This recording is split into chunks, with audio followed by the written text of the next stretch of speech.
नाज़रीन, जामशोरो में महराण यूनिवर्सिटी के पानी के आला तहकीकी मरकज़ वाटर सेंटर बरसात ऐं ॿोॾि जे पानी के WHO जे मयार ते पीअण लाइक़ बणाए छॾियो आहे।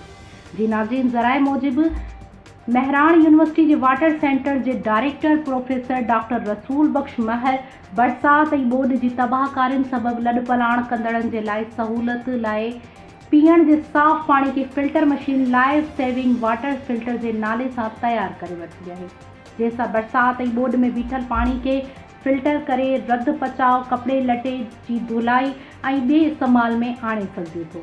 डॉक्टर रसूल बख्श महर जो चवणु आहे त फिल्टर मशीन की लागत 70,000 रुपयनि ताईं आहे। असां हिन मशीन के टेस्टिंग के मुख़्तलिफ़ मरहलनि मां गुज़ारे ॾिठो आहे।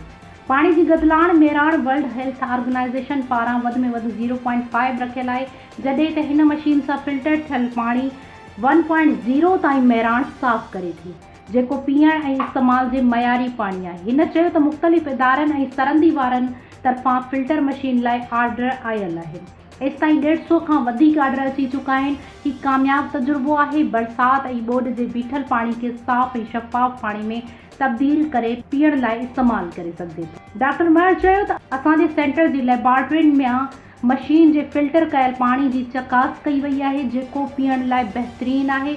महराण यूनिवर्सिटी के वाटर सेंटर के उस्तादनि ऐं शागिर्दनि जी महिनत सां तैयार कयल लाइफ सेविंग वाटर फिल्टर जे ख़रीदारीअ लाइ सिंध हुकूमत के मुख़्तलिफ़ इदारनि, NGOs ऐं सरंदी वारनि राब्तो कयो आहे।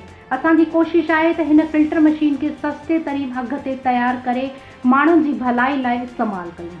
वाइस चांसलर चयो त महराण यूनिवर्सिटी के वाटर सेंटर के उस्तादनि ऐं शागिर्दनि हिन ॾुखी घड़ी में तमाम बेहतरीन ऐं वक़्तायती ऐजाद अमल में आंदी आहे।